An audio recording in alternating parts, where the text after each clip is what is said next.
खूप जेनेरिक जे स्टेटमेंट थोडंसं आधीच्या पिढीकडनं जे ऐकायला येतं ते असं आहे, की आमच्या काळात आम्ही खूप स्ट्रगल केलेलं आहे. मग ते त्यांच्या वैयक्तिक आयुष्यातलं असू देत, व्यावसायिक किंवा त्यांच्या आर्थिक परिस्थितीतलं असू देत. पण आमच्या मागेपुढे कोणी नव्हतं. आम्ही खूप स्ट्रगल केलेलं आहे. आम्हाला कोणाचा सपोर्ट मिळाला नाही.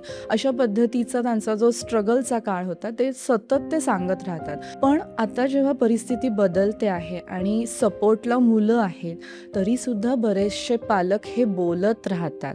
बोलणारी जी व्यक्ती आहे त्याच्यावर काय इम्पॅक्ट होतो, जेव्हा ती व्यक्ती बोलते आहे तेव्हा त्याच्या ब्रेनला ना हे कळत नसतं की ही फक्त शेअर करायला म्हणून करते. त्या ब्रेनला वाटत असतं की अजूनही त्याच आव्हानात्मक परिस्थितीमध्ये ही व्यक्ती आहे आणि मग ब्रेन आपल्याला सतत अलर्ट मोडमध्ये ठेवतं, फाईट फ्लाईट मोडमध्ये ठेवतं. त्याच मोडमधनं ना आपण घरातल्या लहान लहान दिवसभरातल्या गोष्टीही करत राहतो आणि मग त्यामुळे काय होतंय, तर तुम्ही सतत म्हणजे तुमची बॉडी टेन्स असते, स्टिफ असते.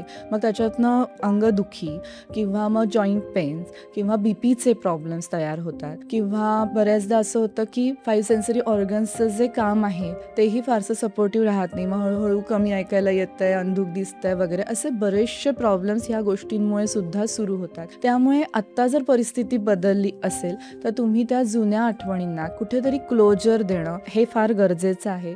तसं जमत नसेल तर मग माइंडफुल टेक्निकमध्ये आपण पुढे घेणारच आहोत की सेल्फ टॉकच्या द्वारे ना एकदा स्वतःशी आपण चेकलिस्ट जशी करतो की आत्ता आपण सेफ आहोत का, आत्ताची परिस्थिती आपली कशी आहे, हे स्वतःशीच बोलायचं आणि मग खरंच आता हे स्टेटमेंट वापरण्याची गरज आहे का. दुसरं असं की जेव्हा ती व्यक्ती हे सगळं बोलत राहते तेव्हा आजूबाजूच्यांच्याही मध्ये, त्यांच्याही अवतीभोवती तो स्ट्रेस तुम्ही पास करत असता. तर आता जर परिस्थिती छान आहे, मुलांनी त्यांच्या बऱ्याचशा गोष्टी केलेल्या आहेत आणि they are ready to support you नाव, तरी तुम्ही जेव्हा हे बोलत असता तेव्हा बऱ्याचदा मुलांच्या ठायी सुद्धा असं वाटू शकतं की अरे आपण आत्ता करतोय ना, मग अजूनही आईवडिलांनाही पोकळी का जाणवते, आपण कुठे कमी पडतोय का.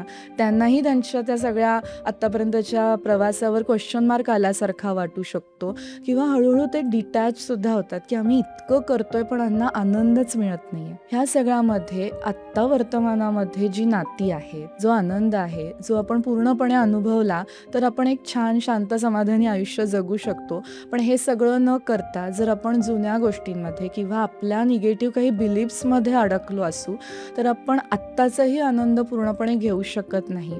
त्यामुळे सप्रेस्ड इमोशन्स मी कितीही म्हणले की मी सोडून दिलंय पण मी फक्त म्हणतेय का ते रिपीट करत राहते, हे बघणं फार गरजेचं होऊन जातं.